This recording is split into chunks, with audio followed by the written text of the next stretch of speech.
Now, it's time for Levack and Goz to answer the question, why? Why? Tell me why? Why? All right, it's why. We usually do this 4 o'clock. If you're hearing it for the first time, you should tune in at 4 more often. Goz asks questions about the world of sports. I attempt to answer them, and then he tells me that I'm right. Yeah, well, kind of. It seems fairly simple. You just can't answer with why not and because. We'll start with this. No. We're off to a bad start. The New York Yankees have lost Didi Gregorius, Gary Sanchez, and Brett Gardner with injuries so far this season, and you don't seem too concerned. I think you forgot. Why? I think you forgot one. And Greg Bird. So Greg 4 Bird. players. You don't seem that concerned, though, Levack. Why? It's early, baby. It's early, and they are a deep team, believe it or not. You lose Gary Sanchez, Higgy Soka comes up. Higgy what? He comes up. He's all right today. And it was actually interesting because you've got Jordan Montgomery pitching, who's used to pitching to him. So that worked out well. It's a deep team. It's going to be a fun team. I think this team has got more talent than people realize. So I'm not that worried. And they're winning. Right, which always helps. And they're winning the way I thought they'd win. This is, if you go back, you got to go way back. This is the way the Yankees should win. Get the starting pitcher out of the game. You're not going to get a bunch of runs off the starting pitcher, but if you can work him, if you can get him to those 100 pitches by the 5th, early in the 6th, you get to go into the people's bullpens, and a lot of bullpens are not set up the way the Yankees bullpen is set up. It's that plus not season-ending injuries. We don't know the time frame. I don't know that yet. Well, it's usually I don't know that yet. For who? Gary Sanchez is the one you're most concerned about? Brett took a big one today. They say he's day-to-day, but that looked ugly. I don't know. I'm not ready to.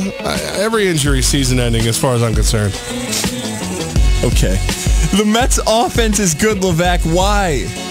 Because they screwed up and didn't get to move Jay Bruce. They made the best mistake they have ever made. I love it. Not only did that happen, so Jay Bruce goes out 2 nights ago, lights up the field, 2 2-run home runs, but that woke up the beast. Giannis Cespedes, Godzilla, whatever you want to call him, goes out, hits 3 home runs in the game, or as Pedro Martinez said on the Major League Baseball Network, 3 ding-dong Johnsons. What? That's what your boy Pedro Martinez said. He had 3 ding-dong Johnsons. That's why Cespedes was such a good move. It really doesn't have to do with much about the NL East pitching either. Yeah, it's not the best in the league, but the Washington Nationals have a good staff. They didn't play the Nationals. They were slugging it off the Braves and Phillies. Got to play who you got to play. That's right. It doesn't matter. They get to play the Braves and Phillies all season long. They've just been able to find some power in that lineup early on. Power's a thing you can't take away. Like, average, you might get a little drooper here and there. You might get a little loop-in hit there. If you got power, man, that's not going away May, June, July, or August, and that's a huge strength for the New York Mets. There's a chance Jay Bruce and Cespedes get hot at the same time. That could be a very interesting offense. That might be enough for them to get over the top and catch the Nationals in the NL East this season. Mitchell Trubisky is being rumored to be the #1 overall pick in the NFL draft. Why? Quarterback paranoia, man. In a year when there are no quarterbacks, he is graded the best. Now, he's graded the best in such a way that his arm strength is good. This is good. This is good. He's still a project. There is not a quarterback in this draft, maybe Deshaun Watson, that I would start from day one. Last year, the Browns didn't want Carson Wentz. So they said, okay, we don't want Wentz. You want to send us some stuff, we'll take it. They didn't believe in Wentz. It was a good decision still, I'm telling you. I am too. I think you're right. I think they got enough, and maybe the Browns could be better down the line with those picks. But if they don't believe in Myles Garrett or Mitchell Trubisky, and they think they can benefit their franchise by not taking them, pick up the phone. Call somebody. You don't have to take Mitch Trubisky #1. You just don't have to do it if they don't want to do it. There is a chance it's the smokescreen. There is a chance that they're just making sure if somebody who's like, 3 or 4 spots behind him really has their heart set on Trubisky that, oh no, he's not going to be here? Okay, what do you want, Browns? And they might move back. But then you're going to have, 8 picks in the first 3 rounds? Wow. And you do underneath them have the Niners and the Bears who could both want to go after Trubisky or maybe go after Deshaun Watson. So moving down to that spot does have the fear out there that, if we didn't wait till 12, we would have had both guys that we wanted. The Dallas Mavericks honored Tony Romo last night. Why? Anything to sell a ticket, I guess. What was it? You see a little song and dance like Romo's about to go in the game, and Cuban pulls him back to the bench, and the whole crowd boos Cuban. Dude, I like I said, Tony Romo all of a sudden he went from somebody that nobody liked to somebody who's like universally loved. I defended you when nobody likes you, but stop showing up in basketball games, man. You know, initially when I first heard the news, I thought I wasn't going to like it, and then I saw everything that went into it. Then I thought, you know what, this is actually kind of cool. This is the whole thing with the player being out there and playing a different sport and the whole honoring. If he had actually played, who cares? It's a meaningless game in the NBA. It's you know what you know why you like it? Because you're a wrestling fan. And pro athletes show up at wrestling all the time. It's just like Gronkowski was just there, Monday night or whatever it was. Yeah, dude, come on. It's just you're Tony Romo. Show up at a couple of football fields. Go call a game in August and leave me alone. Well, the rate we're going right now in the NBA, Romo may have to play for the Mavericks. The way everybody's sitting out in the NBA, we may get down to the points 81-82. Season's almost over. It doesn't really matter. Last one here. The Chappelle Show revival has not happened yet. Why? It's not gonna happen now. Well, hang on. You could get someone else. R.I.P. Charlie Murphy. Charlie Murphy passes away today.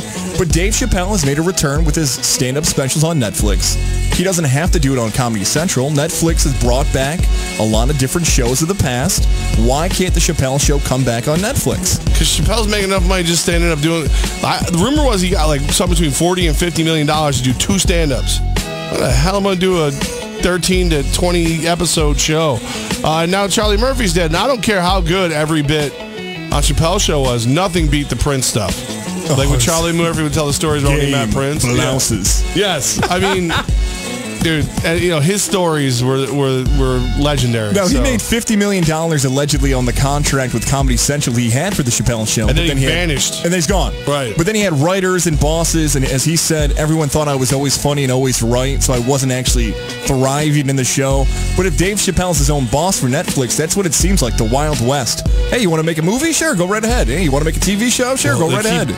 Popping up those crappy Adam Sandler movies. He's got a new one coming out now where he's some kind of agent or something. Oh, they're terrible. Like Adam Sandler used to be really good. What the heck? Netflix needs to get in there and be like, no, not until you give us something funny. Sandler has always been crushed by the critics, but this is good for Sandler. Like he can go to Netflix and people are like, ooh, I like this because it's on Netflix. It is, man. Did you see the preview for this new one? Oh, it looks terrible. It looks absolutely horrid, man. And I like a lot of his movies. I'm trying to think. I even like the stupid one where he and That's My Boy with Rex Ryan and Andy Samberg. I like that one. No, that was okay. No, the one he did for Netflix with David Spade. Oh, the make-believe life, like he changed to fake his own death. That actually was okay. That was all right. It wasn't like the funniest thing, but it was a decent movie. This is gonna be terrible. You should stop. If it's not Chappelle's show, okay, what's left? Would you like to see another show have a revival on Netflix? And why? In Living Color. Ooh. I would love to see that because I think Jim Carrey would show up. Working late. I think that's why I want to see that. Plus, a lot of those shows you can't do anymore. Like, can you imagine Damon Wayans doing Handyman? The whole world would stop. Never underestimate the power of the handicap. He falls out a window. Everybody be like, inside people be laughing. Outside they'd be like, I can't believe he did that. Oh my God. I wish people are too serious nowadays. You can't do that stuff. I wish it was the League on FXX, because as much as the characters were funny, Taco and Jenny and Kevin and all those guys, I feel like you could just take those characters out and put a whole new batch of people in there. I guess it'd be a reality show. I just quoted that show today. Yeah, and somebody left a sticker on top of the water jug when they put it on, and then I saw it float up in the water. I was like, forever unclean. Like Always Sunny in Philadelphia. It's gonna be on for like a million seasons. It's actually going to tie one of the longest running comedies of all time, but they only come out with 10 episodes per year. Have the League be like that. Fantasy football's not going away anytime soon. Bring back the League on Netflix and have a whole new cast. That's my show. You good? Is that why? Yeah. Man. That's it. The Do-Over, by the way, was the name of the film. The Do-Over. Oh, okay. Terrible film. But it was all right. It was Netflix good? Yes. Yeah, you know what? That's it. If he could keep doing that level of good, I'd be all right with it. But it's not. The days of Billy Madison, Billy Madison, Happy Gilmore, Waterboy. It's fallen off since then. The only other good one is the ensemble with everybody. Don't say not the Friends movie with Chris Rock and everybody. Yeah. That movie was god awful. Like the Friends or whatever. Funny. It's funny. Grown-ups. And I haven't seen Grown-ups 2 yet, though. Don't see it. Don't do that. Levack and Goz 104.5, the team.